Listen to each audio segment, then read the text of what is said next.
convidada desta conversa dedica-se ao estudo e divulgação do património, embora nos últimos anos também se tenha ocupado da investigação de fundos documentais existentes na Torre do Tombo sobre a história local e regional. Daí resultou uma trilogia sob o título comum Cavaleiros de Santiago, Senhores da Lagoalva. Foi também professora efetiva de História do ensino secundário desde 1980 e mestre em História da Arte. São várias as obras já publicadas: A Flor da Murta, Se Saudades Matassem, La Menina, O Testamento da Princesa do Brasil, Fernão Ruiz Penso e As Sete Vidas de José Maria de Vasconcelos Mascarenhas. Alice Lázaro vai estar aqui connosco à conversa neste nosso programa aqui na RTP Memória. Bem-vinda, Alice. É um grande prazer recebê-la cá hoje. E é uma ousadia também da minha parte. Helena, eu não tenho palavras para lhe agradecer. Não. Eu estou muito sensibilizada. Não tenho que agradecer. É um prazer, até porque temos tanta matéria para falar. Sim. E já tantas obras. É subejamente conhecida, provavelmente até mais nos meios académicos do que muitas vezes entre os leitores. Sim. A produção hoje de livros é muito profícua, não é? E eu não sei se ela é muito profícua. Ela realmente existe uma boa quantidade de gente a publicar. Nos últimos tempos tem sido extraordinário. E com alguma qualidade. Evidentemente também tem a ver com o gosto. Estas coisas são subjetivas. Mas creio que é hoje muito mais fácil ter um livro cá fora do que há uns anos atrás. Pois estas coisas têm a ver também com os meios de comunicação que foram muito alterados e de produção gráfica. Exatamente. E com a vontade também de quem está a fazer programas para promover este tipo, e tudo isto que é a nossa cultura, é a nossa história, não é? Muitas vezes é maltratada. Isso é verdade. Muitas vezes é maltratada ou pelo menos não tratada da melhor forma. Alice foi professora de História, mestre em História da Arte, obviamente, portanto, mas uma coisa não tem propriamente a ver com a outra, ou não é obrigatório que quem tem a licenciatura em História e quem se dedicou toda a vida à História seja mestre em História da Arte. Tem a ver com o meu percurso. Tem a ver com o seu percurso, não é? É uma mulher que se dedicou a fazer nos últimos tempos, enfim, muita pesquisa na Torre do Tombo, e eu perguntava-lhe, foram os documentos que no fundo lhe apareceram na mão e que depois levaram a escrever e a entrar nesta área, ou não foi este o percurso? A partir de certa altura tornou-se isso. Quando comecei pela história local. Portanto, é um âmbito muito específico dentro da história. Enfim, há vários... Tem a ver com as monografias, exatamente. não é? Há terras que têm monografias que são verdadeiros monumentos, e eu sei ter a pretensão de ser, enfim, uma arquiteta ou uma escultora de monumentos. De qualquer forma, sou ribatejana. Aconselho a consulte as monografias de Severo de Voga. Aconselho. Com certeza, com certeza. É verdade, sei que é de Severo de Voga, já uma vez ouvi aqui uma referência. E, portanto, digamos que a região, eu sou da região de Santarém, do Concelho da Chamusca, e eu, como professora de História, e como eu sou aquilo que se chama, desde criança, uma leitora compulsiva. O conceito é recente, mas a realidade era esta. Eu sou desde sempre uma devoradora de livros. Exatamente. E, portanto, os meus irmãos mais velhos tinham livros e eu já conseguia atingir determinados patamares sem os entender, evidentemente, e sempre gostei muito de ler. E isso também me canalizou tanto para a área das humanidades, para explicar que, em determinada altura, senti vergonha num percurso que foi, de alguma maneira, muito rico, muito preenchido. Tive esse privilégio de não haver nada relativamente àquilo que eu considerava importante naquela região de Santarém, que é uma região agrícola e, enfim, com uma história, um passado, desde ainda pré-romano, e determinadas coisas estarem tão ignoradas. Então, tanta rainha nossa, vinda de fora, é verdade. desembarcou não. A Dona Amélia até veio de comboio, não é? Sim, comboio ali para aquela zona de... Mas nós fomos até Dom Fernando, enfim, a primeira dinastia está cheia de Santarém. Dom Fernando era um amante de Santarém e da caça. Enfim, o Dom Sebastião treinava-se ali, segundo parece... Treinou-se mal. Pois, treinou-se bastante mal, coitado. Infelizmente, mas de qualquer forma o Ribatejo atraía, até porque o rio é uma via de comunicação natural, e entre Santarém e Lisboa havia até uma grande rivalidade. Mas à parte desses aspectos, eu achava que determinadas coisas são aqueles cantinhos que fazem parte do todo, mas que não são assim conhecidos. E eu, naturalmente, puxei-me dos meus brios e, em determinada altura, resolvi que teria que descobrir melhor, porque existem sempre histórias, coisas às vezes tratadas pela rama, mas que, enfim, contribuíram para formar também uma ideia acerca do Ribatejo e da sua história. Eu achei que devia ir um pouquinho mais ao fundo, sem pretensões, mas esta foi a verdade, e pus-me à procura de documentação que era inédita. E recuei tão longe que cheguei a não digo a Dom Afonso Henriques, mas pelo menos a Dom Seixas I, que é o tal primeiro livro que referiu dos Cavaleiros de Santiago, que eu achei que era um nome interessante para referir as doações. Exatamente. Uma pequena propriedade, que hoje é uma propriedade privada da família dos Duques de Palmela, descendentes do Duque de Palmela, e, portanto, merecia uma história. A partir dali, então, os documentos começaram a vir ao meu encontro. E eram tantos, e sobretudo o século XVIII e também o século XVII, em primeiro lugar, por causa de umas pesquisas que estava a fazer, que os documentos falavam por si e eles nem precisam de ser romanceados. Neste meu caso, como a Helena se deve ter apercebido, eu não sou uma ficcionista. Ou pelo menos, se existe alguma coisa de ficção, é sempre a parcialidade que lhe põe a nossa entrega, não é verdade? Mas não tive essa pretensão, nem tenho, porque de facto, de base, não só gosto de um bom romance, naturalmente, eu fui daquelas pessoas que fui devoradora de um Victor Hugo, ou de um Dostoiévski, ou de um Tolstói, ou até mesmo coisas que hoje há pouca importância têm, como seja os romances ingleses do romantismo, enfim. Um revivalismo histórico, mas não é essa a minha intenção. Não sei se a sua é muito baseada numa belíssima pesquisa e numa belíssima documentação. É evidente que se percebe, não é? Ao preparar-me sobre a sua obra, obviamente que percebi que começou ali no final, ou nos princípios do século XVII, pega ainda em resquícios não, porque ainda estava em força, a Inquisição, e depois vai por ali adiante e curiosamente termina ali já no final, enfim, do absolutismo, já naquele começo praticamente, dá-lhe não é? essa ideia que eu peguei, que fui...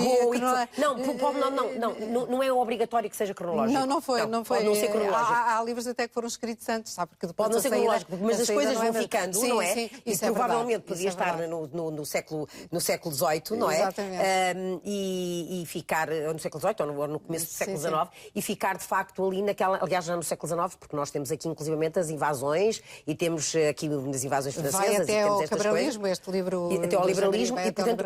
até ao cabralismo. Mas quando se começa ali à procura, não é?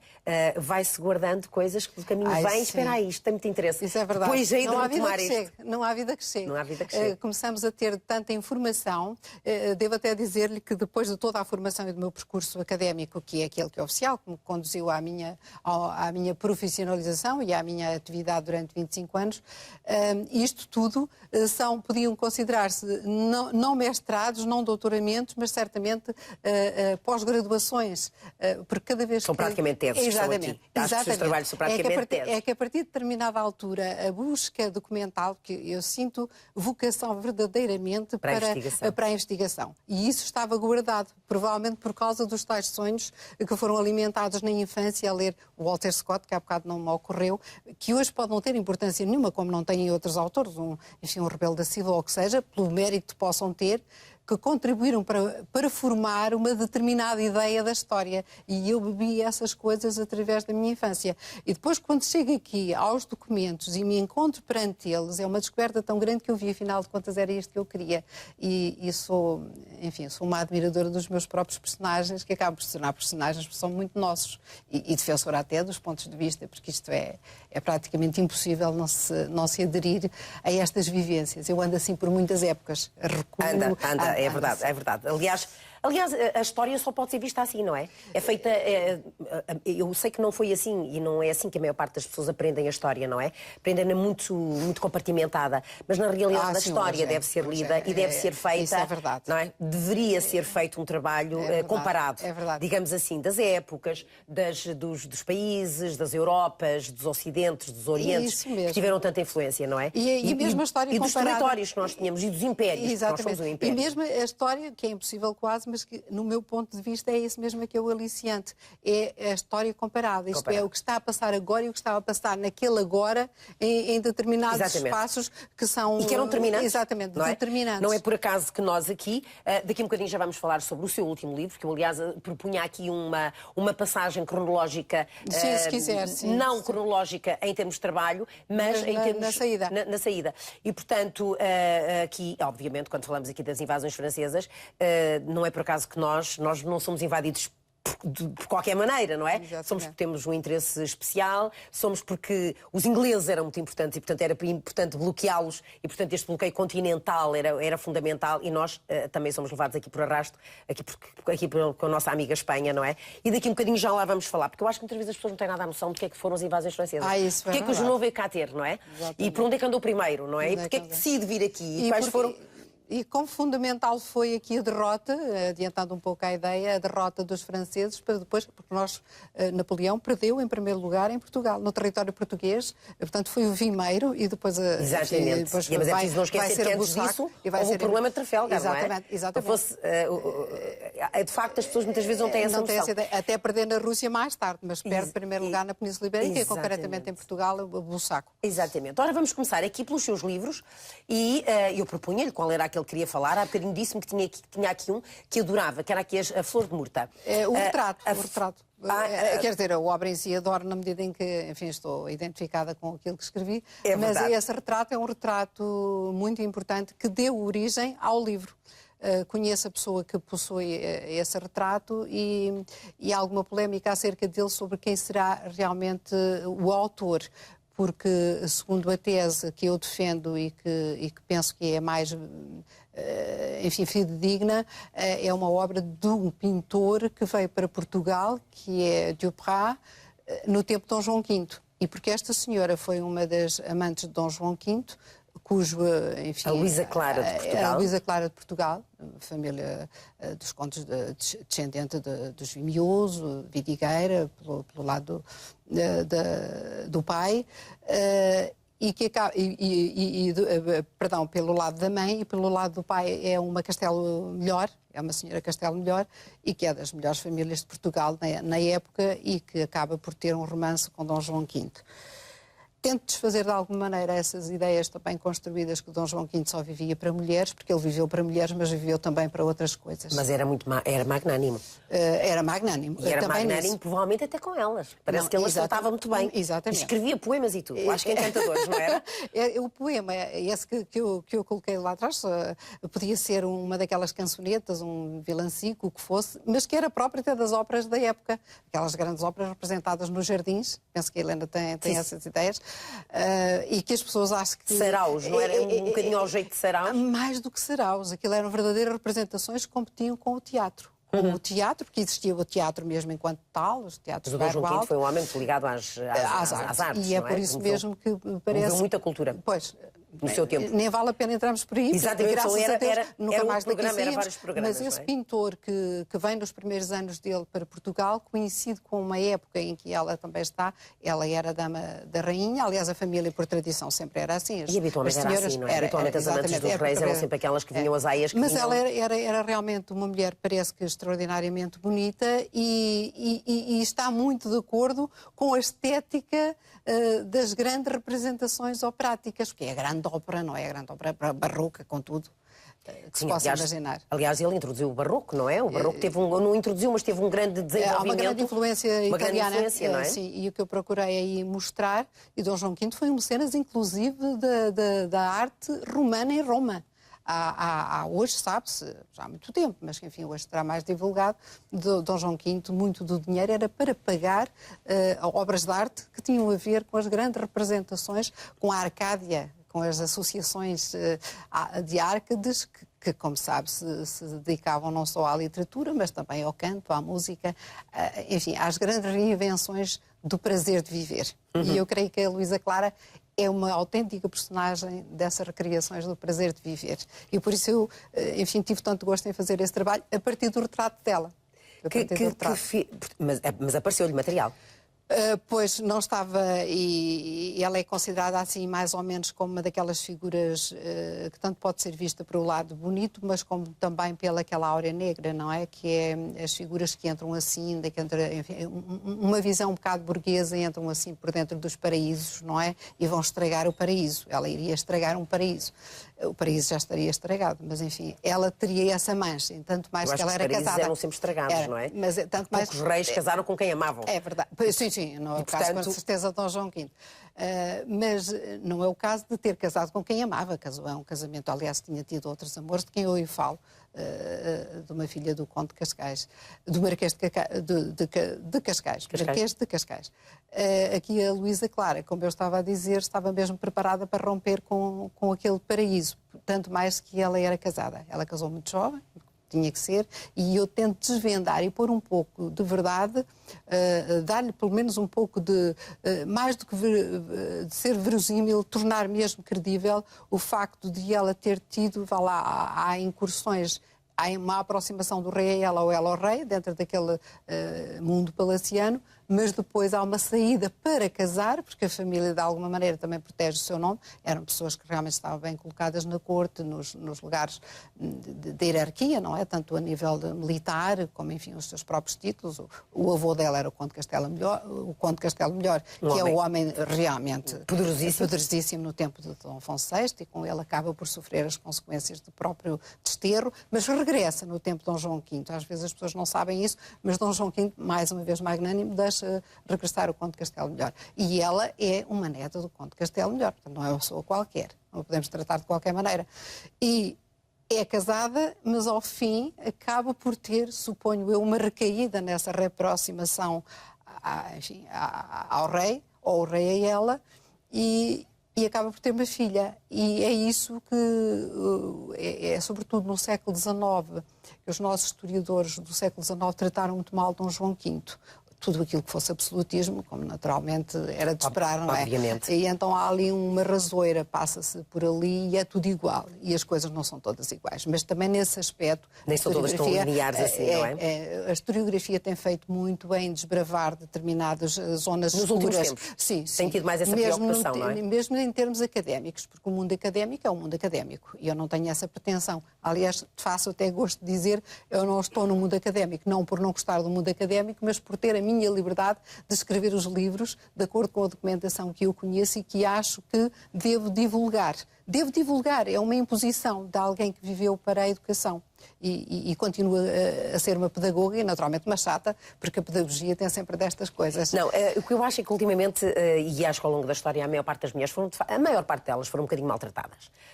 Já não digo, algumas rainhas foram relativamente bem tratadas, enfim, com algumas névoas e alguns espaços das suas vidas que também são um bocadinho misteriosos, que não se consegue perceber muito bem. Sim, e depois também depende da... É preciso não esquecer que também a maior parte delas tem muitas ligações à Espanha e na altura É o caso aqui de Carlota Joaquina, que não é? Ela tem toda a Carlota Joaquina, não há ninguém que consiga consiga dar-lhe uma boa imagem dela. Mas é toda a lenda negra, exatamente. Porque ninguém, sabe que existe essa Aliás, forma... agora parece que Dom João VI está mais ou menos provado, ou penso que se terá provado, que morreu mesmo envenenado, não é?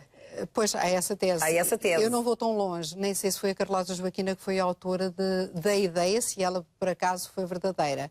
Isso faz parte da lenda negra que acompanha a Carlota Joaquina. Mas há umas que têm umas lendas mais negras que outras, pois, não é? Por exemplo, o caso de Leonor Teles também teve a determinada altura, mas as pessoas nunca são pretas nem brancas, enfim, vivemos cambiantes. Pois, e é preciso não esquecer que quem se mete na boca do lobo também... Assim, e ela viveu um período porque conturbadíssimo. Portugal tentou sempre fazer os casamentos também em Espanha, não é? Isto era sempre... Quase que não podia ser de outra maneira. A partir de certa altura, porque havia interesses comuns, que eram os da Península Ibérica, em toda a formação da Península, como ela veio depois a dar origem aos reinos de Espanha e ao reino de Portugal, aqui ao lado, sempre neste cantinho, enfim, que isso aí são teses que nunca mais acaba para justificar a independência de Portugal. Bem, se ainda se pode falar de independência de Portugal, mas agora não vamos por aí. Não. Estamos a falar mesmo, enfim, em termos Está históricos. a falar hoje? Exatamente. Hoje da independência? Pois, exatamente. Isto hoje é a independência de qualquer país. Em relação, exatamente. Hoje enfim, o mapa é outro e as relações quase que são outras. é um contrassenso estarmos a falar destas coisas quando para determinada situação, de há 10 anos, por exemplo, só falando de há 10 anos para cá, essas coisas esbatem-se de tal maneira rapidamente que nós ficamos a pensar se ainda vale a pena falar assim. Mas, enfim, eu estou a falar em termos históricos, é nesse sentido que também se centram os livros.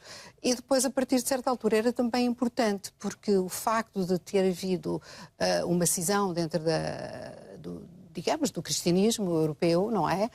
Também era difícil escolher casamentos que não tivessem a ver com uma orientação religiosa. Sem dúvida. O caso de Dona Catarina de Bragança pagou amargamente o facto de casar com um rei que era representante da sua própria igreja, não é? Porque a igreja anglicana é isso mesmo. E quantos dissabores ela teve, o que também é uma figura bastante interessante, mantendo a sua, enfim, a sua embora crença, embora tenha sido relativamente protegida pelo marido. Pois foi, exatamente. E por isso mesmo, corrido bastante pior. Exatamente. E até acontece que ela foi acusada exatamente pelos ingleses e pela esfera do poder, precisamente de estar a converter o marido ao catolicismo. Exatamente. E não deixa de não ser verdade. Mas aqui a Carlota Joaquina merecia uma outra mérito essa acusação. Sim, com certeza. Pelo menos se percebe que não foi o marido que a tentou converter ao... Isso é verdade. Que ela era tão forte que quis converter o marido. Exatamente. Eu ia agora, passava aqui a um outro...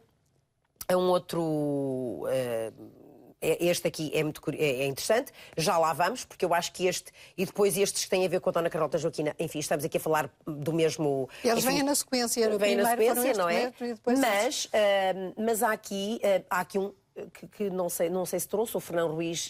Penso. Está aqui. O Fernão Ruiz, penso. Isto é porque estivemos aqui a falar... Sim, é porque estivemos aqui a falar... Tem a ver com a Inquisição, não é? Pois. E, portanto, estivemos aqui a falar do Dom João V, vamos atrás, não é? Vamos aqui ao tempo do Dom João III e vamos ao tempo do Cardeal, não é? E do Dom João IV, e portanto o Dom João III, Dom João IV perdão, o Cardeal Dom Henrique, que tanto pediu para vir para cá a Inquisição, não é? E portanto vamos... E, portanto, depois temos este Fernão Ruiz, penso que era um judeu, um homem influentíssimo na corte de Dom João IV e que acaba no... Pois, portanto, já estamos um século, digamos, depois, não é? Até depois de 1640, e o que eu achei interessante também é que este livro também não é um romance, aliás, não é, mas é o facto de eu ter descoberto...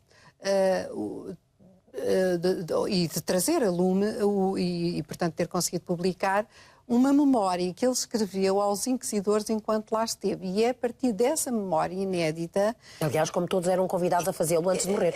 Mas nem sempre acontece que deixassem escritos. Eles passaram por todos os trâmites de um processo mais ou menos longo, que podia acabar mais ou menos bem, normalmente mal. Podia acabar em auto-fé ou não. Exatamente. Auto-fé, em princípio, eles tinham que sair sempre em auto-fé. Na fogueira. Exatamente. Com o final exatamente. E, portanto, acabar menos bem. E nem todos acabaram na fogueira. Exatamente. Isso também é bom. Mas também não acabavam melhor, porque naquele Tribunal de Évora e naquela prisão era... se formou, pois, era uma coisa terrível, não é? Pois, sim, é sempre terrível. Uma prisão e alguém... As torturas eram algo do outro mundo. É exatamente isso que aflige. É como é que alguém que teve poder, e nem todos então escreviam, ele fez a sua defesa.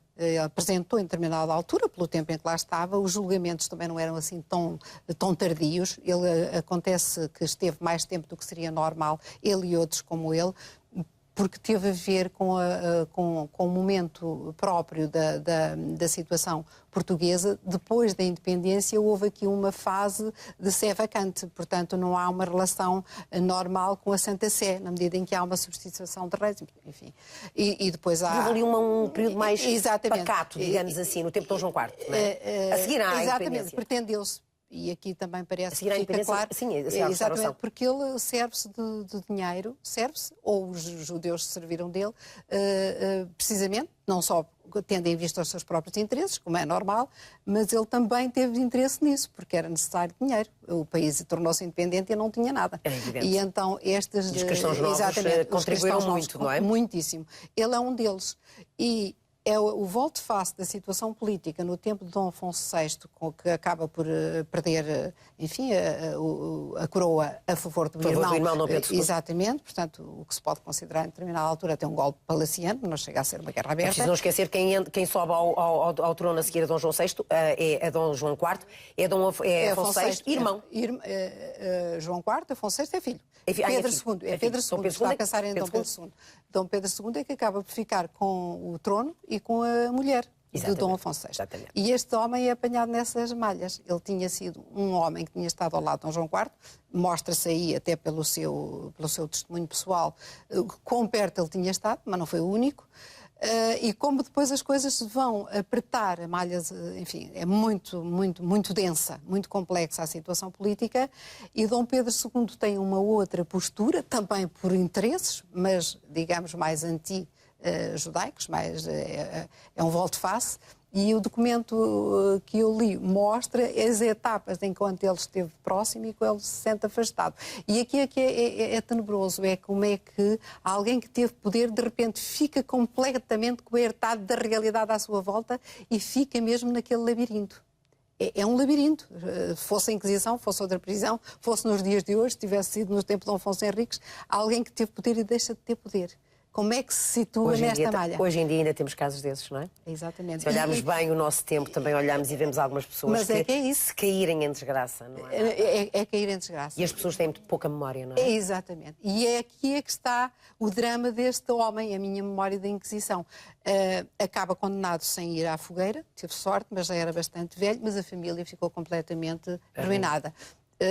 Alguns ainda tiveram a oportunidade de sair, acabam em Itália, inclusive em Roma e muito próximo até da Santa Sé, como aconteceu, por exemplo, com o Padre Vieira, porque estas coisas têm leituras muito... Que, aliás, é muito curioso, são depois estes cristãos novos que fogem para estes países todos, que mais tarde, com Hitler, acabam por ser, não é? Acabam por ter a sua perseguição em tudo que é países onde eles acabaram por purificar, fazer as suas comunidades, e depois acabam essas comunidades por serem tinha uma grande, não sei se conhece, Helena, a sinagoga de Amsterdão, a Turquia teve, na altura, exatamente, a Turquia teve imensos portugueses mas nesta também. altura mesmo, a sinagoga de Amsterdão é feita com madeiras e todos os, digamos, os elementos decorativos, além da construção, com produtos portugueses ligados ao Império Português. O Brasil muito presente, as madeiras são madeiras do Brasil. Eles têm isso muito bem conservado e de facto, historicamente, mesmo dentro da própria Holanda, há círculos que têm noção disto. Do poder que os judeus tiveram e de quanto eles contribuíram para o Império Holandês. Não fez nenhuma pesquisa em Itália, não foi ver o que é que... Nem precisei. Como é que foi depois a evolução destes... Por acaso, enquanto fui aluna na faculdade... acho que poderemos dizer exilados, não é? Exatamente. Mesmo têm que deixar a pátria. Expatriados, têm que deixar a pátria, não é? Enquanto fui aluna, por coincidência, eu fui da faculdade, fui aluna de uma senhora que se dedicou muito ao estudo dos cristãos novos, que foi a doutora Maria José Ferro, e eu fui aluna dela. Eu tive uma pós-graduação. Estive na faculdade, mas não fui aluna. Mas ela era uma estudiosa, hoje penso que ainda, apesar de estar retirada, e era uma senhora que lia os documentos. E acontece que quando terminei o curso, fiquei amiga dela, não por os judeus, nem nunca passava pela cabeça que viesse a fazer estes livros. Mas quando acabei, eu passei pelos anos conturbados do PREC, na faculdade. Eu apanhei o PREC quando estava na faculdade. E então também houve... Portanto, somos da mesma idade. Apanhámos ali uma época em que as aulas eram invadidas para, enfim, fazer RGAs e outras coisas assim. E os professores também se aproximavam um pouco de nós. Com certeza. E os professores aproximavam-se também um pouco mais dos alunos. Houve aqui alterações de comportamento, não é? Claramente. Exatamente. Quantos professores, o Lindel e Sintra, tiraram-nos da prisão, exatamente, não é? Exatamente. Essas figuras que a gente ainda olhava assim, não é? Com aquela reverência, com certeza mereciam, mas que depois há uma alteração de relação, como sabe. Mas aí mesmo começou nessa altura na faculdade, e eu quero citar exatamente, estava a falar da doutora Maria José Ferro, mas também da doutora Leonor Buesco, que infelizmente já faleceu, mas que tem filhos que são extraordinários dentro do campo das ciências e também das humanidades na universidade. E então eram pessoas com quem a gente podia falar e eles também se aproximavam de nós, até para sentir o peso da situação dos que estavam mais ou menos na crista da onda. Isto para dizer que tive uma pós-graduação em 78 e ainda conheci, e é daí que nasce este livro, desta memória, estive na Jugoslávia. E então a Jugoslávia, que ainda era Jugoslávia, hoje não é a Jugoslávia, até custa acreditar uma coisa destas, não é? É verdade. Como é que levou tanto tempo para criar? Como é que o Tito conseguiu unir aquilo tudo e depois, numa fração de segundo, se viraram todos uns contra os outros? E estive lá no ano da queda do Muro de Berlim. Mas isto era para E daí dizer... ser o Adeus Valentina? Valentina, Perdão. Exatamente, que conta, enfim, é um pouco aqui, este é o único que foge à documentação, mas é um pouco a evocação daquela época. Foi o ano da eleição de Karol Wojtyła, imagino, foi quando eu cheguei à Jugoslávia, em 79, e é depois também o problema de Teherão, enfim, há uma série de situações que se encontra, que é da mudança, é o anúncio da mudança, e agora estamos noutra. Mas para falar dos judeus, eu tive o trabalho, encarregada por esta doutora Marisa Ferro, de ver o que é que havia, imagino como estávamos longe, as comunicações, o que é que haveria por lá dos judeus portugueses que tinham ido para a zona do Adriático. Então estive em Dubrovnik, não sei se conhece Dubrovnik, não uma conheço. linda cidade. Acho que é uma cidade linda. De facto, enfim, não tem a ou dimensão. Era, pelo menos. Pois, não tinha a dimensão de Veneza, mas de facto tem todo aquele encanto que nos faz logo lembrar o Renascimento e essa época. E encontrei muitas coisas de judeus portugueses e sem saber dominar a língua, como deve calcular, mas através de amigos e de ajudas consegui, até através dos resumos que são feitos sumários dessas obras científicas, tomar nota. E existem ainda muitos apelidos portugueses. Na zona de Sarajevo, Pinto, por exemplo. Pinto, por exemplo. E depois as coisas mudam logo a nossa visão do mundo. Quer dizer, os portugueses estiveram ali. Os portugueses não sabem. Estiveram em todo lado, não é? Isto por causa dos judeus. E isto por causa dos judeus também. Ainda no outro dia ouvi dizer que muitas pessoas de facto não sabem que muitos judeus morreram nos campos de concentração. É verdade, portugueses. é verdade, portugueses. é verdade. Estou a falar dos portugueses, não estou a falar dos outros. Portanto, comunidades que foram nossas e que não foram minimamente, apesar da nossa neutralidade, não foram minimamente protegidos. Alguns também não foram protegidos, embora tenha havido, felizmente, muita gente que ainda fez muita coisa. Depois, pronto, estamos no tempo do Fernão Ruiz. Penso que caiu em desgraça, não é? Foi tão importante, tanto ajudou a restauração, tanto ajudou... E ficou completamente desorientado, porque as coisas que ele diz na sua confissão até custa, sabe? A sua confissão? Foi obrigado a fazê-la? Ele fez-la... Não. Naquele caso ele não era obrigado a escrevê-la. Ele é que julgou que ainda tinha alguma aceitação junto dos inquisidores. Afinal de contas, os inquisidores eram pessoas, enfim, do poder eclesiástico, mas também se passeavam nas ruas e ele cruzou-se muitas vezes. Lisboa não era tão grande assim e ele vivia no Rossio. Neste Rossio antes do terremoto. E, portanto, a Inquisição era logo ali ao lado, porque era os estaus, e é onde está hoje o Teatro Dona Maria II. O espaço é o mesmo e cruzavam-se ali.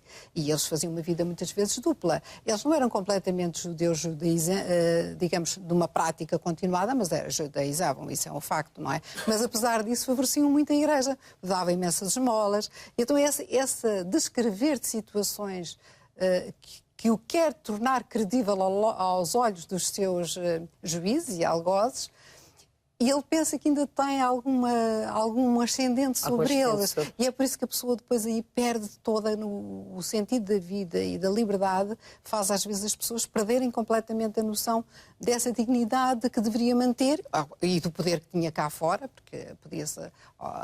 enfim, arrogar a ser aquilo que era cá fora com o poder que tinha, certamente algumas vezes com arrogância e vaidade, e que depois ali é humilde, está à espera que os senhores o ajudem a sair dali. E o ser humano é capaz destas coisas, é o que eu acho. É o que eu acho aqui no Fernão Ruiz penso. Nem todos mantêm o mesmo orgulho e a mesma altivez até ao final, não é? Ele evoca as coisas boas que fez, e importantes, e agora como é que era possível que, inclusive, financiou a deslocação de Dom Afonso VI, que foi para os Açores, como sabes, esteve lá preso, esteve afastado daqui, e ele foi chamado pelo Duque de Cadaval, que, portanto, figura preeminente na corte de então e durante muito tempo, para do lado de Dom Pedro II, que não toma o título de Pedro II, porque ele só vai ser coroado rei depois da morte de Dom João VI, mas enfim, do infante regente Dom Pedro, para financiar, veja como são as coisas, a deposição, porque o outro teria... ajuda a pôr o Dom Pedro, ajuda a criar as condições para que o Dom Pedro mais facilmente ascenda ao poder e não é defendido. Não é defendido porque nem o próprio rei tem poder em determinada altura para afrontar os interesses que a Inquisição representa, porque representa um grande poder. É impressionante. Nem o Padre Vieira conseguiu. O Padre Vieira, basta esse exemplo. Bom, e depois desse vamos continuar e passamos aqui para, eu penso que para Dom João VI, ou prefere ir aqui? Eu acho que podemos ir para aqui, no para o tempo de Dom João VI. Dom João VI aparece na sequência da Carlota. A Carlota tem a lá menina, que no fundo é muito ao jeito do Goya, não é? É por isso, é que ela está tão centrada. Ela, quando vem para Portugal, as pessoas às vezes não têm também essa noção. Ela tinha 10 anos. Ela casou com 10 anos. Aliás, o contrato de casamento foi feito antes dela ter 10 anos, mas ela já tinha feito 10 anos quando veio para Portugal. Ela nasceu em abril, no dia 25 de abril. Veja como é a história. 25 de abril. No dia de 25 de abril, de 1775. E acontece que vem em 1785, porque é a data do casamento. É neta de um grande rei espanhol, que é Carlos III, talvez o último monarca de Espanha, ou o último grande monarca, porque depois vem Carlos IV, que é o pai de Carlota Joaquina, e depois são as invasões francesas, e depois é a abdicação da Casa Real de Espanha. Quer dizer, é o fim de uma época e de um grande esplendor. E o Carlos III, que tinha sido rei de Espanha, tendo sido rei de Nápoles, portanto há ali também problemas dinásticos, foi um dos homens mais cultos, também com a via cultural do iluminismo, portanto é um monarca iluminado, que corresponde mais ou menos a um Dom José I, não é? Portanto, as épocas, em termos culturais, é essa corrente, e foi o responsável pelas escavações de Pompeia e Herculano, portanto, a zona sul de Itália, a zona de Nápoles, era de facto uma referência, não é? Que hoje não temos essa ideia também de Itália, mas que Carlos III foi o grande monarca e que era muito querido dos italianos, porque eles têm a ver com as casas reinantes, que eram várias de Itália. Acaba por ser feito rei de Espanha e é o avô de Carlota Joaquina, é o grande monarca, e é tio da nossa rainha Dona Maria I, porque é irmão da esposa de Dom José. Portanto, Dona Mariana Vitória, de Bourbon, é irmã desse Carlos III. Ela casa-se com Dom José e há aqui sempre uma relação, e eu gosto imenso de ver, penso que muita gente gosta, a parte familiar das relações políticas, porque não tem nada a ver, está completamente desbatido. Nós ali vimos o que são os seres humanos, o tio, o primo, os parabéns sempre, o cotidiano, porque há muita correspondência. Ela perdeu-se, mas havia muita troca de correspondência. Praticamente era semanal a correspondência. Com tanto tempo que demoravam as coisas a chegar, não é? Uma semana. Uma semana, e mesmo assim estavam sempre a escrever. Sempre em cima. Dona Mariana Vitória, o mesmo nome da irmã de Dom João VI. Exatamente, é? Porque é neta. A Marianinha era neta, portanto, da Mariana que é o mesmo Vitória. nome da avó, não é? Exatamente. E casou-se, foi uma troca, foi a segunda casa troca. Com Dom Gabriel. Exatamente, Dom Gabriel Bourbon, que é filho do dia de Carlos III, ou seja, irmão do rei que vai ser, que é o pai de Carlota Joaquina. Exatamente. Carlota Joaquina é filha do futuro rei, portanto, ou seja, do primogénito. E ela casa com... esta vai casar com o nosso infante. Esta vai a Espanha casar. E, portanto, como vês, estão ao nível, digamos, do segundo patamar. Não estão dos primogénitos, mas dos segundogénitos. Isto é, e por isso não havia a ideia que Dom João VI fosse Exatamente, rei. ele só é rei porque Dom José morre. Dom José, que curiosamente era mais novo, uns 16 ou 17 anos, uma coisa mais, ou 15 ou 16 anos, que a tia. Dona Maria Francisca. A Dona Maria Francisca. Que é a irmã de Maria I. Exatamente, que é a Maria, que é a princesa. Isto é aqui que dá tema aqui a este livro, que é o Testamento da Princesa do Brasil. Princesa do Brasil e Princesa das Beiras, casou com Dom José. Exatamente, era o rei, seria o rei. Não é? Morre Dom José muito cedo. Ela não morreu está com 26 anos. Ela fica viúva muito... Não, ela era mais velha também, fica viúva, mas já não tão menina, não é? Mas acaba por nunca mais voltar a casar e perde este título de Princesa do Brasil para a Carlota Joaquina, quando ela casa com o Dom João VI e depois a família vai para o Brasil, não é? Portanto, no final fugindo ali Pois, mas ainda durante bastante tempo, portanto, as invasões são em 1807 e neste caso isto foi em 1888. Foram os finais de 1888, portanto, Carlota Joaquina tinha 13 anos quando toma o título, 13 para 14 anos, toma o título de princesa do Brasil, por causa do marido, é Dom João que toma o título. Exatamente, este Dom João que escreve então estas cartas, ai se as saudades matassem. Eu acho que este título é maravilhoso. Ele está sempre a escrever à Mariana Vitória, que está casada em Espanha, e este também, com o Gabriel. Que também é uma figura muito interessante. Morreu na sequência do ataque de bexigas que levou a mulher e que levou tudo. O filho. Era epidemias. Foi uma epidemia que os levou a todos e depois logo a seguir morre o pai, Carlos III. Não morreu da epidemia, mas talvez de desgosto, segundo se põe, os próprios autores espanhóis. É curioso olhar, claro que aqui o testamento da princesa do Brasil era uma mulher que tinha muito dinheiro, poderia ter feito uma série de coisas para agradar aos nobres, digamos assim, mas não o fez. Acabou por fazer acabou por olhar mais para os militares, não é? E eu penso que ela, no fundo, quer retratar-se de alguma maneira até por o facto de não ter sido rainha. Ela era uma mulher com muita força, com uma personalidade muito vincada e com uma visão do exercício do poder que toda a gente reconhece, diferente do da irmã, da rainha Dona Maria I. Dona Maria que acaba por enlouquecer, não é? E que é uma mulher complicada. Eu tenho por ela a maior das simpatias. Eu também tenho, mas acaba por ter... Tenho aprendido muito sobre ela. E acima de tudo ela ajudou imenso, ela praticamente pensou.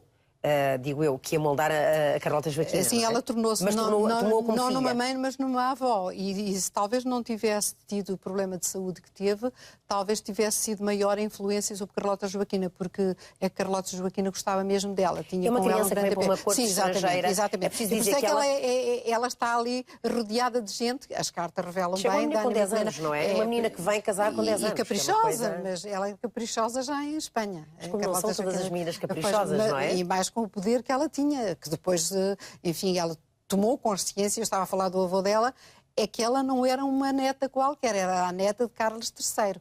E era uma das meninas, porque eles tiveram muita dificuldade também na afirmação da descendência, os pais de Carlota Joaquina. E ela era, em determinada altura, foi a única descendente na linha, portanto, direita ao trono. Isso deu-lhe sempre uma capacitação, ela era realmente muito, digamos, precoce, de que ela não era uma pessoa qualquer.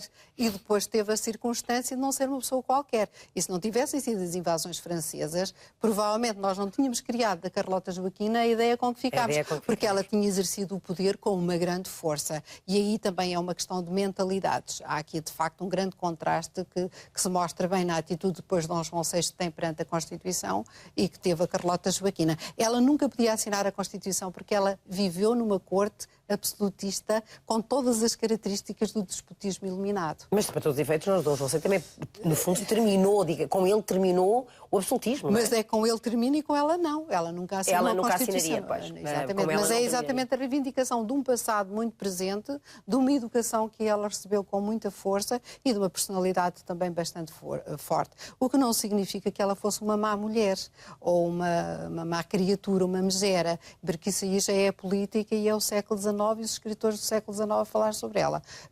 Porque ela não era isso. Ela tinha uma visão diferente do exercício do poder. Da mesma maneira que Dona Maria Benedita em relação a Dona Maria. É preciso dizer que quando coloca o nome dela, Dona Maria Benedita, não é fácil nós percebemos que ela é Dona Maria Francisca. Mas sabe, é preciso andarmos a pesquisar e percebermos que ela de facto é Dona Maria Francisca e que no fundo Mas ela era conhecida por Maria Benedita. É a irmã da nossa rainha Dona Maria I. Que também era tia do Dom João. Também era Francisca, que era tia do Dom João VI. Porque se nós nos baralharmos nesta coisa da história, não é? Os filhos são tantos, os nomes são tantos. É verdade. Todos que têm os mesmos apelidos, os mesmos nomes, são vários. É preciso ter ali algum cuidado a tentar perceber se esta corresponde àquela ou se não há aqui nenhum engano.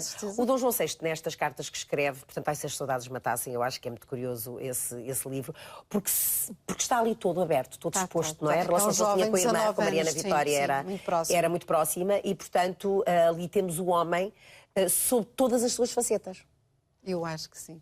E exatamente, com as eu suas achei que tristezas, deveria... com as suas penas, com os seus E como sofrimentos. ele era sensível, e como ele era frágil, não acha aquela fragilidade. E como ele, ao mesmo tempo, ele amava a Carlota sabe Joaquina. que... Também amou a Eugénia de Menezes, Exatamente. não é? Mas sabe, acha isso, é porque depois há essas, enfim, histórias que correm e que foram fixadas, é sobretudo o século XIX, que as fixa, às vezes nem sempre com as boas intenções ou quase nunca bem intencionado, porque havia necessidade de tornar pior do que era a situação que os vitoriosos vão criar. Mas esta Eugénia de Menezes, de facto, os textos existem, foram consultados e a Cristina Norton escreveu, por exemplo, sobre o Segredo da Bastarda, sobre isso, fez a pesquisa e, portanto...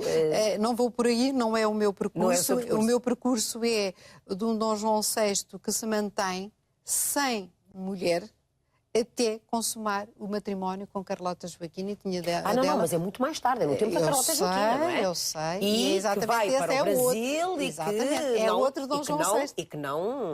E que não é um João VI que não assume, diga, é assim, manda, faz com que não falte nada, toma em conta, mas de facto ela vai, não é muito bem tratada a Eugénia Menezes, não é? Como digo, não porque é... agora, porque a Carlota Joaquina terá descoberto e, portanto... Pois, aí já é uma parte onde eu não entrei e, por conseguinte, eu nem a discuto. O que eu estou a querer chamar a atenção, e que é a intenção também desse livro, é de mostrar a fragilidade de um ser humano que acaba por infelicidade, porque foram as infelicidades que o tornaram rei, não é? Porque foi a morte do irmão e uma série de circunstâncias que o catapultaram para o lugar onde ele não queria estar.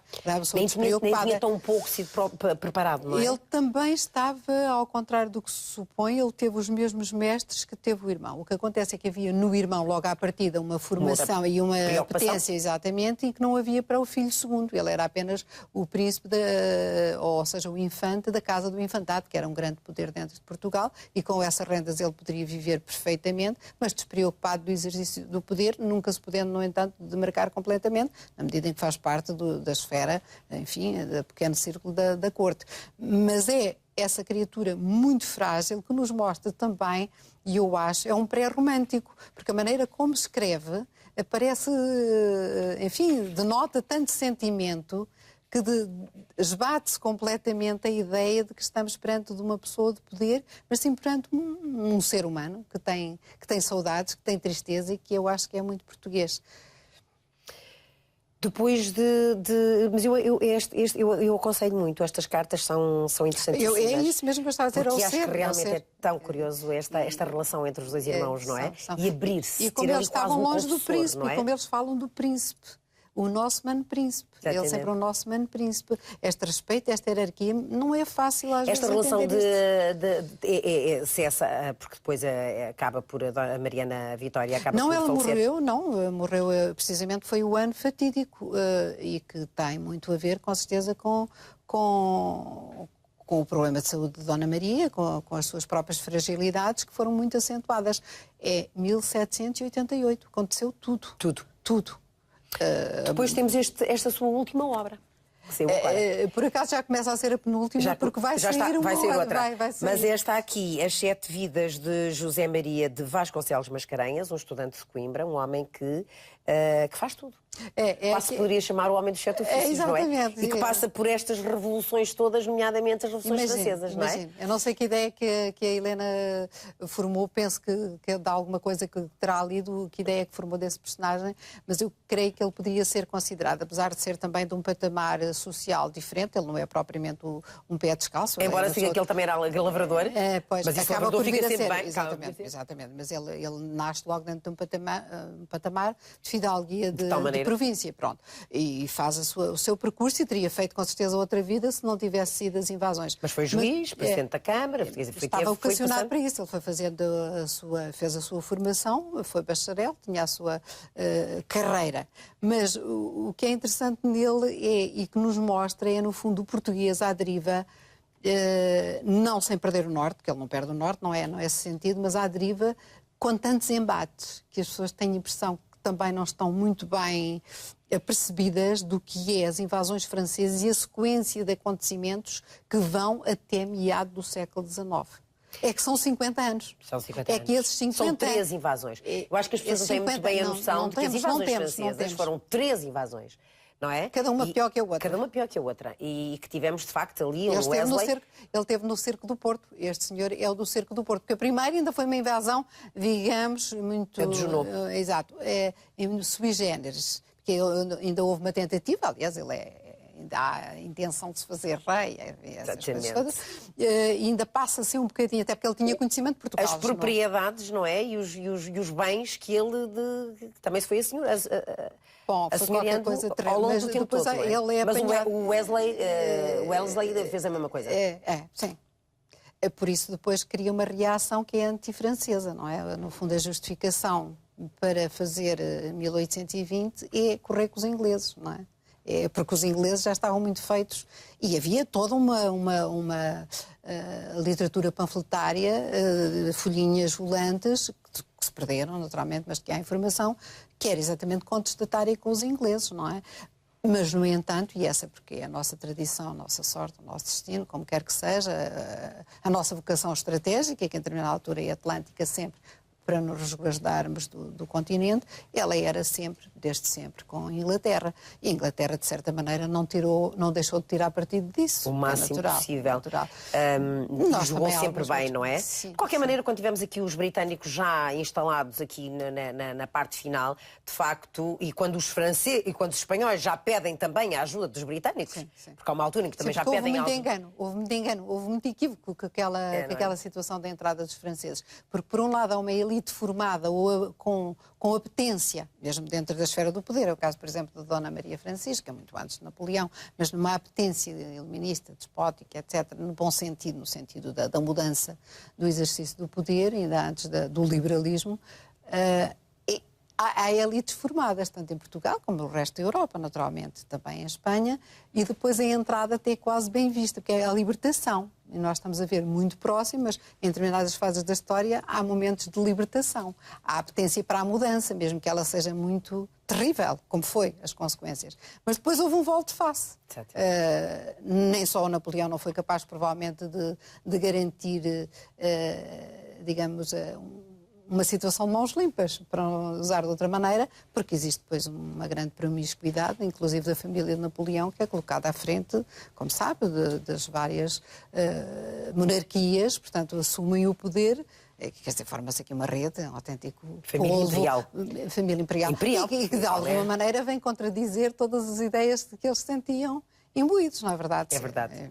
Há ali uma contradição, um paradoxo brutal, não é? E depois há uma tentativa e houve mesmo uma reação. Foi terrível, a invasão da França foi terrível. Nós falamos da nossa. Em termos até de arquivos, penso que foram mais destruídos. Foi muito mais afetada ainda em certos aspectos do património a Espanha, também por ser grande, do que Portugal. Mas Portugal também foi muito.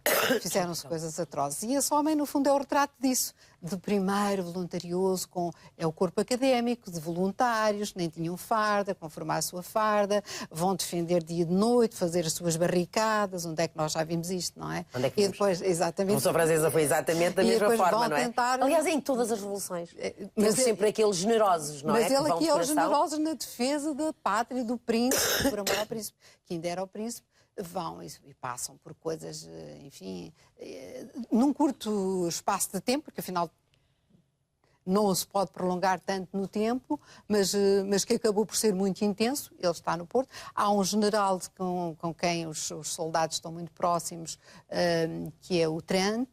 Ele é de origem francesa, mas são famílias que vivem em Inglaterra, que têm uma relação com eles, que até ele dava também uma boa biografia da sua relação em Portugal. Existem as memórias de uma filha dele que nasceu em Portugal, desse senhor general, que está mais próximo destes soldados, que os acompanha, porque eles eram muito importantes no sentido de fazer os tais servicinhos que, enfim, mais para... Exatamente, as infiltrações. Com as infiltradas, exatamente, não é? Mas que eles depois se arrogam um sentido de grande heroísmo e que acabaram por ter. Isto, de algum modo, é um papel de resistência, não é? Digamos assim. Mas depois é outra fase. Depois é outra fase, mas ficaram coisas, o país muito destruído, coisas terríveis, e ele depois tenta também, apesar de tudo, como todos os outros, a vida continua. Organizar-se, não é? Exatamente, e tenta fazer a sua carreira. Tirar também o seu... E vai parar ao Ribatejo, porque ele é da região de Aveiro.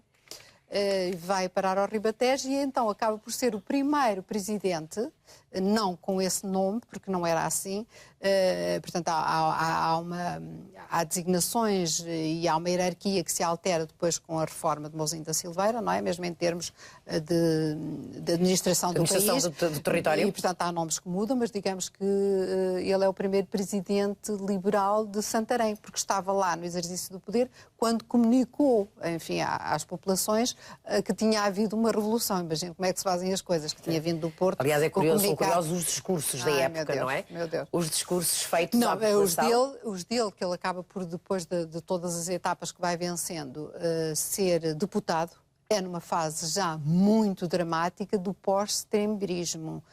Também esta fase, que já não é 1820, é a perda do Brasil, é o miguelismo, portanto, com a morte de Dom João VI e ali todos os equívocos que se geraram, mas depois já é o regresso do Dom Pedro, todos os equívocos que isto tem associado, se era com ou as não, suas perdas e os seus ganhos, quando chega a família do Real.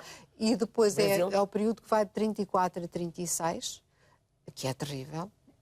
E é a instituição já não é contra absolutistas, mas é entre liberais. É que a Guerra Civil, depois que vai desencadear-se, são as alas que se vão formando nesse período depois da entrada em Portugal de Dom Pedro IV. É aqui que nós olhamos. E é aqui que ele depois vai acabar por entrar no poder, mas já numa fase em que ele que foi um homem, deve ter sido de extrema esquerda, não é por acaso que ele era e foi evoluindo e passando até... E fez ali uns zigue-zagues, acreditou no Dom Miguel, desacreditou no Dom Miguel, depois há aí toda uma linguagem panfletária também, usurpador ou não sei o quê, e depois há a sua estabilização, e quando ele pensa que vem ainda fazer alguma coisa em nome das populações, porque ele vê-se que já é digamos, antiquado, já está antiquado em relação ao discurso que estava vigente na altura que ele esteve no Parlamento.